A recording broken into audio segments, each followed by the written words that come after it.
నమస్తే. Welcome to Suman TV. నేను మీ సౌమ్య. భారతదేశం యొక్క సనాతన ధర్మం ఏ మతానికో, ఏ కులానికో చెందినది కాదు. మనిషి యొక్క జీవన సరళిని ప్రతిబింబిస్తుంది సనాతన ధర్మం. అయితే ఇప్పుడు పెరిగినటువంటి సదుపాయాలతో యాంత్రిక జీవితానికి మనిషి అలవాటు పడిపోయాడు. అన్ని సదుపాయాలు ఉన్నా సరే జీవనం కొనసాగించడం చాలా కష్టతరంగా మారింది. పొద్దున్న లేస్తే ఉరుకుల పరుగుల జీవితంలో మనకంటూ మనం టైంను కేటాయించుకోవడానికే ఆలోచిస్తున్నాం. టీవీలు, ఫ్రిడ్జ్‌లు, ఏసీలు, కరెంటు, ఫోను ఇలా ఒక్కటేంటి చేసే ప్రతి పనిలో కూడా మనకి సరళమైనటువంటి విధానాలని యాంత్రికంగా అలవాటు చేసుకున్నాం. కానీ ఇప్పుడు నేను చూపించబోయేటటువంటి జీవన శైలి మాత్రం 200 సంవత్సరాల క్రితం మానవుడు ఏ విధంగా జీవించేవాడో దాన్ని ప్రతిబింబిస్తుంది. అదే కూర్మ గ్రామం యొక్క సనాతన ధర్మాన్ని పాటిస్తున్నటువంటి వర్ణాశ్రమంలో జీవించే ప్రజల యొక్క ప్రత్యేకత. ఈ జీవన శైలిని మీకు చూపించడం కోసం ప్రస్తుతం నేను శ్రీకాకుళం జిల్లాలో ఉండేటువంటి శ్రీముఖలింగానికి 8 కిలోమీటర్ల దూరంలో ఉన్న కూర్మ గ్రామంలో ఉన్నాను. ఇక్కడ వర్ణాశ్రమాన్ని చూసుకున్నా, వాళ్ళ యొక్క పద్ధతులను చూసుకున్నా ఎంతో ముచ్చటేస్తుంది. ఇక్కడ కరెంట్ ఉండదు, ఫోన్ వాడకం ఉండదు, టీవీ తెలియదు. ఇక్కడ పిల్లలకి కూడా అసలు ప్రస్తుతం ఉన్నటువంటి టెక్నాలజీ ఏదీ తెలియదు. ఈ విశేషాలన్నీ నాతో పాటు మీరు చూడాలనుకుంటే ఫాలో అయిపోండి.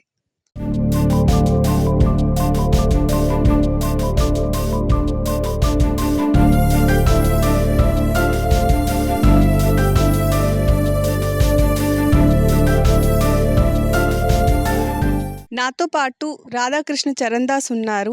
వాళ్ళ యొక్క సరళ జీవితాన్ని ఏ విధంగా వాళ్ళు జీవిస్తున్నారు, అసలు ఎలాంటి ఫెసిలిటీస్ లేకుండా ఎలా వాళ్ళ జీవనాన్ని కొనసాగించగలుగుతున్నారు, ఇవన్నీ అడిగి తెలుసుకునే ప్రయత్నం చేద్దాం. సార్ నమస్తే.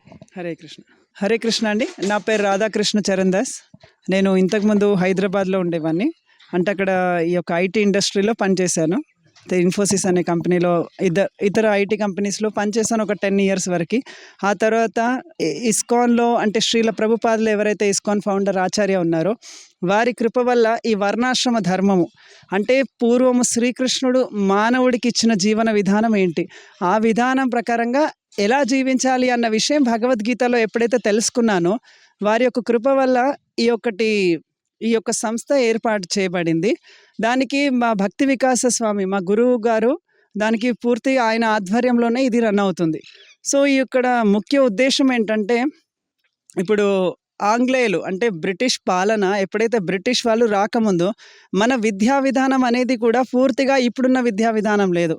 అంటే ఎగ్జాంపుల్ అప్పుడు ఉమ్మడి కుటుంబాలు అనేవి ఉండేవి. అప్పుడు ఏదైతే ఈ స్కూల్ ఎడ్యుకేషన్ లేదు. ఈ స్కూల్ ఎప్పుడైతే ఈ జనరల్గా మన మెకాలే ఎడ్యుకేషన్ బ్రిటిష్ వాడు పంపించిన ఎడ్యుకేషన్ మన పిల్లల్ని వాళ్ళ స్కూల్స్లో జాయిన్ చేసుకుంటారు. అంటే ఏబిసిడి ఈ యొక్క విద్యా విధానం భగవద్గీత భాగవతం కాకుండా వాళ్ళు చదువుకుంటారు, ఉద్యోగం డిగ్రీస్ చదువుతారు. ఎప్పుడైతే వాళ్ళు డిగ్రీ చదువుతారో కంపల్సరీ ఉద్యోగం చేయాలి అంటే పూర్వం ఉమ్మడి కుటుంబాలు ఉండేవి. ఆ కుటుంబాల నుంచి ఒకరొకరు అందరూ విడిపోయి వెళ్ళి నగరాల్లో పనిచేస్తున్నారు, సిటీస్లో. తర్వాత చివరికి కుటుంబాలన్నీ కూడా విచ్ఛిన్నం అయిపోయినాయి. తర్వాత ఈవెన్ ఇప్పుడు దీస్ డేస్ మనం ఇప్పుడు చూసామనుకోండి, హస్బెండ్ వైఫ్ వీళ్ళు కూడా వేరే వేరే స్థలాల్లో ఉద్యోగాలు చేస్తున్నారు. తర్వాత ఉన్న తరం ఎవరైతే పిల్లలు ఉన్నారో వాళ్ళకు భవిష్యత్తే లేదు. అంటే ఒక ధర్మము అని బోధించే వాళ్ళు ఎవరు లేరు. వాళ్ళేదో ఫోన్లలో తెలిసిన జ్ఞానంతో. సో ఇలా జీవన విధానం, ఉద్యోగము, ఉమ్మడి కుటుంబాలు బ్రేక్ అయిపోవడము. మళ్ళీ మనం చూసినట్లయితే ఏదైతే ఎడ్యుకేషన్ అన్న పేరుతోటి ఈ యొక్క కో ఎడ్యుకేషన్స్ బాయ్స్ గర్ల్స్ కలిసి వెళ్ళడం వల్ల శాస్త్రం ఏం చెప్తుందంటే women and men the more they are far అని అప్పుడు ఈ యొక్క సమాజంలో ప్రశాంతత అనేది ఉంటుంది. ఈ కో ఎడ్యుకేషన్ అనే సిస్టమ్ ఇవన్నిటి వల్ల ఏంటంటే ఎక్కువ చెడు అనేది ఇప్పుడు మనం మానభంగాలు, విడాకులు ఇవన్నిటికీ కారణం ఏంటంటే మోర్ ఇది క్లోజ్నెస్ అయిపోయింది. మన భారతీయ సంస్కృతి ఇది కాదనమాట. తర్వాత ఒక విధంగా మనం చూసినట్లయితే పూర్వము మన వాళ్ళందరూ కూడా ఈ విద్యుత్ మేము ఇక్కడ కరెంట్ వాడము. చాలామంది అడుగుతారు ఎందుకు కరెంట్ వాడరు అని. యాక్చువల్గా కరెంట్ వాడడానికి ఈ ప్రపంచంలో ఇప్పుడు అశాంతతకి చాలా సంబంధం ఉంది. ఎలా అంటే కరెంట్ వాడడం బట్టి మనిషి తొందరగా నిద్రపోవట్లేదు, ఎప్పుడో పడుకుంటున్నాడు, ఎప్పుడో లేస్తాడు. దానివల్ల కృష్ణుడు ఏం చెప్తున్నాడంటే ఎప్పుడైతే మానవుడు తన జీవన విధానం సూర్యుడు వెళ్ళిపోయిన తర్వాత 1 గంటన్నరలో పడుకోవాలి, కానీ ఇతను నైట్ అంతా లేచి ఉంటున్నాడు. సూర్యుడు రాకముందు గంటన్నర ముందే లేవాలి. ఈ విధంగా జీవన విధానం లేనప్పుడు అతని ఆలోచనలంతా కూడా డీమన్ అంటే ఒక రాక్షసుల ఆలోచనలు తయారైపోతాయి. ఈ విధంగా సమాజంలో అన్ని కూడా తప్పులు చేస్తున్నారు. అంటే రాత్రి అంతా లేచుంటారు. దీనివల్ల ఏందంటే మనిషి మానసికంగా సరిగ్గా ఉంటాడు. తర్వాత ఇంకా ఇలా విషయాలు చూసినట్లయితే బయట స్కూల్ పిల్లలు అనేది వాళ్ళది 4, 5 ఇయర్స్ మీరు చూసారనుకోండి 5 సంవత్సరాల పిల్లాడే స్మార్ట్ ఫోన్‌కి అలవాటయిపోతున్నాడు. ఈ నరాల వీక్‌నెస్ అన్నీ వస్తున్నాయి. ఇప్పుడు నాకు 40 ఇయర్స్‌కి స్పెక్స్ వచ్చాయి. ఇప్పుడు 4 ఇయర్స్‌కి పిల్లలకి స్పెక్స్ వస్తున్నాయి. 5 ఇయర్స్ పిల్లలకొస్తున్నాయి. ఎందుకు? ఎందుకంటే వాళ్ళ ఎడ్యుకేషన్. వాళ్ళకు నేనే ఒక రోల్ మోడల్ లాగా ఉన్నాను. ఎందుకంటే బయట చూడండి పేరెంట్స్ వాళ్ళు ఆహ్, ఉద్యోగానికెళ్ళిపోతారు. పిల్లల్ని హాస్టల్‌లో ఏస్తారు. తండ్రి నుంచి ఏం నేర్చుకుంటాడు? కానీ మీరు రామాయణంలో చూడండి శ్రీరామచంద్రుడు, లవకుశుడు వాళ్ళిద్దరు పిల్లలకి కూడా ఆయన ఒక రోల్ మోడల్. ఓహ్! నా తండ్రి ఇలా ఉన్నాడు. ఇన్ని కట్టుబాట్లు, ఇంత ధర్మం తెలిసిన. మరి ఇప్పుడు తల్లిదండ్రుల నుంచి ఏం తెలుసుకుంటారు పిల్లలు? ఓహ్! మా నాన్న ఫోన్ చూస్తా ఉంటాడు. మా నాన్న ల్యాప్‌టాప్ చూస్తూ ఉంటాడు. మా నాన్న సినిమాలు చూస్తుంటాడు. మా నాన్న తిరుగుతూ ఉంటాడు. ఇంకేం తెలుసుకోరు కదా! తండ్రి నుంచి ఒక విలువలు కూడా పిల్లలు తెలుసుకోవాలి. ఈ విలువలు తెలుసుకోవాలంటే మళ్ళీ భారతీయ జీవన విధానంకి రావాల్సిందే. సో, ఈ విధంగా ఇవన్నీ ఆలోచించి ఇక్కడికి వచ్చి ఇప్పుడు 3 సంవత్సరాలైంది. తర్వాత ఈ విధమైన జీవన విధానం అనేది స్టార్టింగ్ కొంచెం టఫ్‌గా అనిపిచ్చింది. ఎందుకంటే జీవనం ఇంతకుముందు నగరాల్లో పెరిగి ఉన్నాం కాబట్టి కొద్దిగా కష్టం. కానీ ఈ యొక్క దీని ఇంపార్టెన్స్ ఏదైతే అర్థమవుతుందో ఇది చాలా ఈజీ జీవన విధానం. టైంకి పడుకోవడము, టైంకి లేవడం. ఇక్కడ పిల్లలు, పెద్దవాళ్ళందరూ కూడా 7:30, 8 లోపు పడుకుంటారు. పొద్దున 3:30కి లేస్తారు. ఇది అసలు మామూలుగా బయట పాసిబుల్ అవ్వదు. అస్సలవ్వదు. సో, ఇవన్నీ మనం చూసామనుకోండి, అసలు యాక్చువల్‌గా ఇప్పుడు చూడండి చాలామంది అడుగుతారు, "మీకు ఉద్యోగాలు లేకుంటే ఎట్లా? చదువుకోకుంటే ఎట్లా?" అని. యాక్చువల్‌గా మనకు కావాల్సింది ఇల్లు, తర్వాత బట్టలు, తర్వాత ఆహారం. యాక్చువల్‌గా ఆహారము భూమే ఇస్తుంది. బట్టలు మనమే తయారు చేసుకుంటున్నాం. మట్టి ఇల్లు కట్టుకుంటున్నాం. మరి బీటెక్‌లు, ఎంటెక్‌లు ఎందుకండి? కావాల్సింది ఆహారము, బట్ట, ఇల్లు. ఇవి మనకు భగవంతుడు ఫ్రీగానే ఇస్తున్నాడు గదా! ఈ ఎడ్యుకేషన్ ఎందుకు మధ్యలో? ఈ ఎడ్యుకేషన్ అనేది ఒక పెద్ద స్కామ్. మీకు డీటెయిల్స్ కావాలంటే కొన్ని డీటెయిల్స్ ఇస్తాను. కానీ అది మళ్ళీ ఏమవుతుందంటే అది ఒక వైరల్ అయిపోతది. విద్య అంటే ఏంటి అసలు? విద్య అంటే మనిషిని మనిషిగా ప్రవర్తించేటట్టు చేసేది. కానీ మరి ఎక్కడ? ఏ స్కూల్స్‌లో ఈవెన్ నేను న్యూస్‌లో చూస్తున్నాను. టీచర్స్ స్టూడెంట్స్‌ని అంటే అశ్లీల కార్యక్రమాలు స్టూడెంట్స్ తోటి చేస్తున్నారు. శాస్త్రం ఇవన్నీ కూడా పశువులు చేస్తా అంటుంది. కానీ పూర్వం గురువు అంటే ఒక తండ్రి. మీరు చూసారండి ద్రోణాచార్యుడు ఉన్నారు. పాండవులు వీళ్ళందరూ ఉన్నారు. ద్రోణాచార్యుడు ఫాదర్ అన్నమాట. ఇప్పుడు గురువు ఎవరు ఫాదర్ లాగా ఉన్నారు? గురువు అంటే వాడు జస్ట్ ఎక్కడ ఎంజాయ్‌మెంట్ అని చూస్తున్నారు. సో, వాళ్ళు డబ్బులకు పనిచేస్తున్నారు. పూర్వం ఎవరు డబ్బులకు విద్య లేదు. సో, ఇలా చెప్తూ అంటే ఇదొక పెద్ద వాస్ట్ టాపిక్. షార్ట్ అండ్ స్వీట్‌గా చెప్పాలి అంటే ఇది కృష్ణుడిచ్చిన జీవన విధానము. ఇది భగవంతుడిచ్చింది. ఎప్పుడు దీంట్లో ఏమంటారంటే లూప్ హోల్స్ ఉండవు. లూప్ హోల్స్ అంటే ఏందంటే ప్రాబ్లమ్స్ రావు. సైడ్ ఎఫెక్ట్స్ ఉండవు. మనం ఇచ్చిన జీవన విధానం ఏదైతే యంత్రిక జీవన విధానం ఉంది కదా! దాంట్లో ప్రాబ్లమ్స్ ఉంటాయి. హరే కృష్ణ.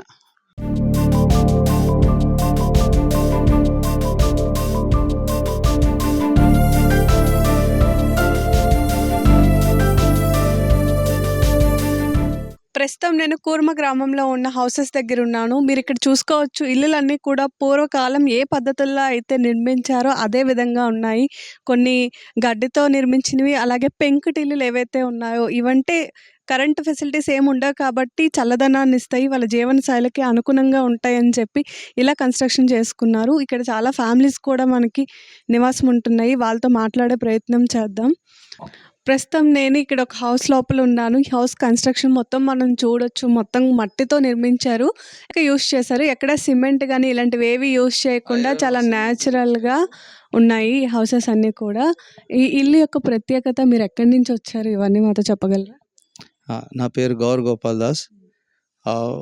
నేను హైదరాబాద్ దగ్గర మహబూబ్ నగర్ డిస్ట్రిక్ట్‌లో మా ఇల్లు. సో, అక్కడి నుంచి వచ్చాము. నేను పుట్టి పెరిగింది పూణే, మహారాష్ట్రలో. సో, నా తెలుగు కొంచెం డిఫరెంట్‌గా ఉంటది. సో, ఈ ఇల్లు నిర్మించే ఒక పద్ధతి భగవంతుడిచ్చింది. పూర్వీకులు అందరూ ఇలాగే జీవించేవారు. ఇది మట్టి, ఇటుక ఇంకా ఆవు పేడతోన తయారు చేసి వేయబడింది గోడలన్నీ కూడా. సో లోపల మనం ఈ సున్నం వేసాము. సో సున్నం ఏం చేస్తుందంటే మనకు టెంపరేచర్ కంట్రోల్ చేస్తుంది. బయట ఉన్న టెంపరేచర్ ఇక్కడ లోపల ఉన్న టెంపరేచర్ తేడా మీరు చూడవచ్చు. ఇప్పుడు లోపల వచ్చి వెచ్చగా ఉన్నది, బయట చల్లగా ఉన్నది. సో చలికాలంలో లోపల వెచ్చగా ఉంటుంది. అలాగే మీరు భూమి చూడొచ్చు, ఇది కూడా ఆవు పేడతో రుద్దినది. సో ఆవు పేడ, సున్నం ఈ కాంబినేషన్ భగవంతుడు మనకి ఇచ్చారు. ఎందుకు? దీంతోన మనము బయట ఉన్న టెంపరేచర్కు లోపల ఉన్న టెంపరేచర్కు మనము తట్టుకోగలుగుదాం.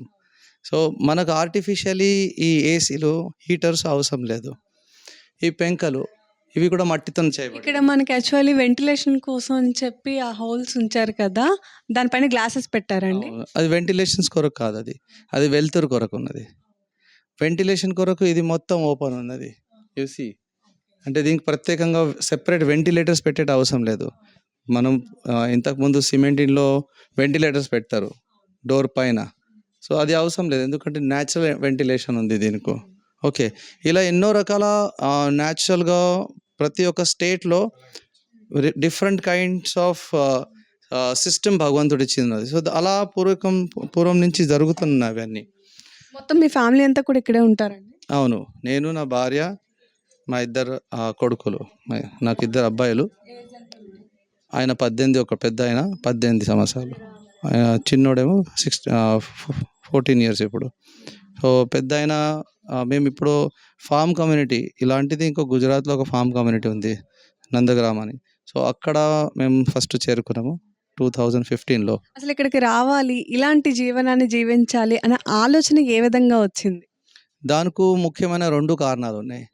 ఒకటైతే నేను భక్తిలో వచ్చాక నాకు అర్థమవుతుంది, నేనైతే ఈ జీవిత విధానం అక్కడ జీవిస్తున్నా అది భక్తికు అనుకూలంగా లేదు. అంటే అక్కడ నేచర్ లేదు అక్కడ. సో చూసారు కదా, ఇక్కడ వీళ్ళ యొక్క జీవన శైలిని చూస్తుంటే నిజంగా వీళ్ళ అంటే మానవుడు జీవించడానికి ఎలాంటి ప్రెషర్స్ లేకుండా సంపాదించాలి, అది చేయాలి, ఇది చేయాలి, ఇలాంటి కోరికలు ఏమీ లేకుండా సింపుల్గా జీవిస్తే ఇంత ఆనందం ఉంటుందా అని చెప్పి వీళ్ళని చూస్తే అర్థమవుతుంది. ఎప్పుడైనా సరే ఇక్కడికి రావాలి అంటే అవుటర్స్ కూడా వచ్చి ఒక 2 డేస్, 4 డేస్, 1 వీక్ ఉండే ఫెసిలిటీస్ కూడా మనకి వీళ్ళు ఇక్కడ కల్పిస్తున్నారు. ఎవరైనా సరే వీళ్ళ లైఫ్ స్టైల్ని చూడాలి, లేదు ఇలా ఒక 4 రోజులు ప్రశాంతమైనటువంటి జీవనాన్ని గడపాలి అనుకున్నట్లయితే ఇక్కడికి రావడానికి కూడా వాళ్ళు అన్ని ఫెసిలిటీస్ సమకూరుస్తామని చెప్తున్నారు. ప్రస్తుతం నేను వీళ్ళ వంటగదిలో ఉన్నాను. ఎవరైతే ఫ్యామిలీస్ ఉన్నారో వాళ్ళైతే వాళ్ళ ఫ్యామిలీస్ సపరేట్‌గా ఉంటే కుక్ చేసుకుంటారు. కానీ ఎవరైతే బ్రహ్మచారులు ఉన్నారో వాళ్ళందరికీ కూడా ఈ వంటగదిలో అందరికీ కలిపి కుకింగ్ చేస్తారనమాట. సో ఇప్పుడు ప్రస్తుతం నాతో పాటు కుక్ చేసే వ్యక్తి ఉన్నారు. సార్ నమస్తే. హరే కృష్ణ. అంటే ఏంటి ఇక్కడ స్పెషాలిటీ? ఇక్కడ కూరగాయలు కానియండి, ఆహారం కానియండి, ఎలాంటి ఆహారాన్ని తీసుకుంటారు? ఏ టైంకి తింటారు? ఇవన్నీ మాతో చెప్పగలరా? ఇక్కడ వచ్చే ఆహారం అంతా కూడా మనం స్వయం సమృద్ధి శక్తులు ఉండరు, మనం పండించిన కూరగాయలతోనే మనం తీసుకోవడం జరుగుతుంది అనమాట. దాంట్లో మనం చేసేదంతా కూడా అది ఆర్గానిక్ అనమాట, న్యాచురల్గా ఆ జీవామృతంతో, ఘనజీవామృతంతో మనం స్వయంగా భక్తులు ఎవరైతే రోజుకి 16 మాల జపం చేస్తూ ఓన్లీ భగవంతుడి కోసమే జీవితం అర్పించిన వాళ్ళు ఎవరైతే ఉన్నారో వాళ్ళు వండితే వాళ్ళ చైతన్యం ద్వారాగా, వాళ్ళ గ్రెయిన్స్ తినడం ద్వారాగా వాళ్ళ ఆధ్యాత్మిక జీవితం అనేది చాలా ఉన్నత స్థాయికి వెళ్తుంది అనమాట. ఇంకా టైమింగ్స్ అంటారా, మార్నింగ్ 7:30 టైంకి మేము ప్రసాదం తీసుకుంటాము. కిచిడి, ఉప్మా, లేకపోతే ఒక సింగిల్ ఐటమ్ లాగా ఉంటుంది. తర్వాత afternoon rice, dal, sabzis, sweet, hot ఏదైతే ఉంటాయి ఫెస్టివల్ అన్నప్పుడు రెగ్యులర్ ఐటమ్. ఈవినింగ్ పాలు లాంటిది, లేకపోతే స్నాక్స్ ఐటమ్ లాంటిది. మధ్యాహ్నం 1 o'clock ఉంటుంది. ఈవినింగ్ 5:30. అంటే మధ్యలో ఇంకేం తినరా? తినాల్సిన అవసరం ఉండదు అనమాట. మాకు ఎంత ఆహారం కావాలో ఆ టైంలోనే తీసుకుంటాం అనమాట. మిగతా సమయం అంతా కూడా మాకు సర్వీసులు ఉంటాయి కాబట్టి తినాల్సిన అంటే ఆయుర్వేదం ప్రకారంగా చూసినా సరే సిస్టమేటిక్ టైమ్స్ అనేది మనకి హెల్త్కి రెగ్యులేషన్ అనేది చాలా ఇంపార్టెంట్ అనమాట. రాత్రి మాత్రం 7 అయ్యేసరికి తప్పనిసరిగా భోజనం అనేది 5:30 సంధ్యా సమయం లోపల అనమాట. 5:30కే కంప్లీట్ చేసేస్తారు. అవుతుంది. ఎవరైనా సర్వీసుల్లో బయటకు వెళ్ళడం లేట్ అయినా కానీ తర్వాత 8:30 అలా 8:30 అలా అంటే 7:30కి మాకు క్లాస్ అవుతుంది, ప్రవచనం ఉంటుంది, సాయంత్రం సంధ్య హారతి. అందరూ కలిసి హారతి అయిపోయిన తర్వాత అప్పుడు వెళ్ళి తీసుకుంటారు విశ్రాంతి తీసుకునే టైంలో, ముందు పడుకునే నిద్రించే ముందు. కూరగాయలు ఇవన్నీ కూడా మీరు ఇక్కడ పండించుకుంటారా అండి? ఇవన్నీ పండించి ఇప్పుడు తీసుకొచ్చినాయి అనమాట. ఇవన్నీ కూడా చిక్కుడుకాయలు, బీన్స్ అన్ని కూరగాయలు మనం పండించగలుగుతున్నాం అనమాట. ఇక్కడ ఈ భూమి కూడా చాలా స్పెషల్ అనమాట. బంగారం బాగా పండుతాయి పంటలన్నీ. అన్నీ బాగా పండుతాయి అనమాట. ఇప్పుడు వచ్చి మేము 3 years అయింది కాబట్టి చాలా ఎక్కువ మోతాదులో చేయలేకపోతున్నాము. అంటే ఇది చౌడు భూమి అయిపోయిందనమాట ల్యాండ్ అంతా కూడా. దీన్ని మనం జీవామృతంతో మనం చేస్తూ ఉంటే అది కూడా మనకి ఇస్తదనమాట ఫలాన్ని. ఇట్ టేక్స్ 2, 3 ఇయర్స్ టైమ్ అనమాట. సో, ఇక్కడ చూసుకోవచ్చు ఇవన్నీ కూడా వీళ్ళే స్వయంగా పండించినటువంటి కూరగాయలు. అయితే ఇక్కడ నాకొక డౌటు. అంటే మనకి కావాల్సిన ఇంగ్రీడియెంట్స్ కొన్ని ఉంటాయి వస్తువులు. అవన్నీ కొనుక్కొని బయట నుంచి తీసుకొస్తారా? పసుపు గానియండి, ఉప్పు అట్లాంటివి. పసుపు మనకి ఇప్పుడు మనం పసుపు కొమ్మేస్తే ఇక్కడ వస్తది. మనం దాన్ని దంచుకోవచ్చనమాట. అంటే ఏదైతే మనం పూర్వకాలంలో ట్రెడిషనల్‌గా ఎలా ఉన్నదో అలా జరుగుతదనమాట. మసాలాస్ కూడా మనం చేసుకోవచ్చనమాట ఇక్కడ. కొన్ని రానియి అంటే సెల్ఫ్ సఫిషియన్సీ అనేదానికి చాలా టైం పడతదనమాట అది. స్టార్టింగ్ స్టేజ్‌లో ఉన్నాం కాబట్టి ఎంతవరకు వీలైతే అంతవరకు మనం చేయగలుగుతున్నాము. రా మెటీరియల్ కొంతవరకు తీసుకురావాల్సొస్తుంది. ఫ్యూచర్‌లో మనం అది కూడా డెవలప్ చేస్తామనమాట. కానీ ఇక్కడ పండించిన కేవలం ఇక్కడున్న గ్రామస్తులు తినడానికి మాత్రమే. బయటకి అమ్మడం అలాంటియేమి ఉండవు. ఎక్సెస్ అయితే అది ఫ్యూచర్‌లో ఇప్పుడైతే ఆలోచన లేదు. ఎక్సెస్ అయ్యేంత కూడా చేసే అంత ఇప్పుడు ఫెసిలిటీస్ కూడా మా దగ్గర లేవు. మా వరకు మేము ఎందుకంటే ఇక్కడ ప్రాజెక్ట్ పెద్దది కాబట్టి అందరూ సర్వీస్‌లో ఒక్కొక్కళ్ళు ఎలక్ట్ అవ్వడం కాబట్టి ఎక్కువ మందిలో మేము చేయలేకపోతున్నాం అనమాట అది. మా వరకు సరిపోతుంది.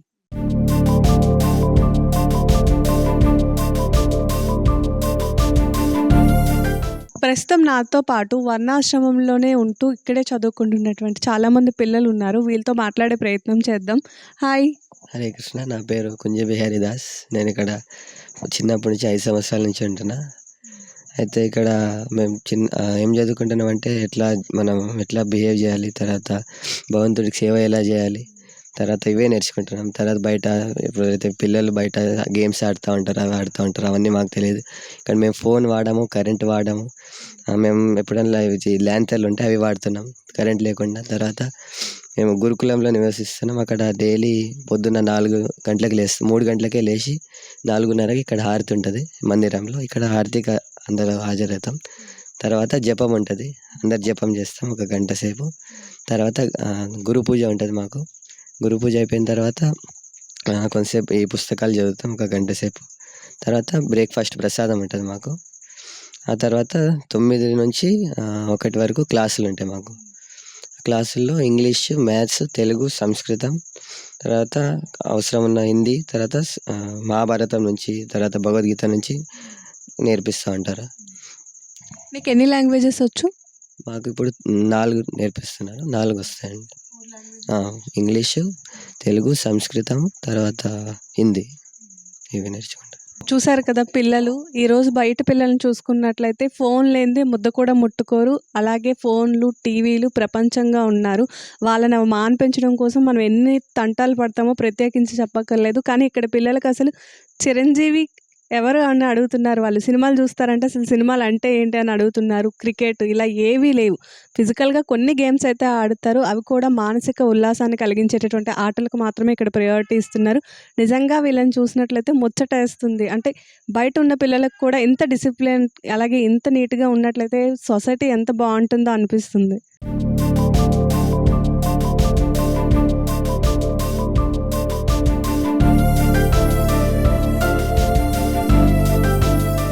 ఇక్కడికి డిఫరెంట్ కంట్రీస్ నుంచి వచ్చి కూడా ఇక్కడ సాధారణమైనటువంటి లైఫ్ స్టైల్ని వీళ్ళు లీడ్ చేస్తున్నారు. ప్రస్తుతం నాతో పాటు రష్యా కంట్రీ నుంచి వచ్చినటువంటి వ్యక్తి ఉన్నారు.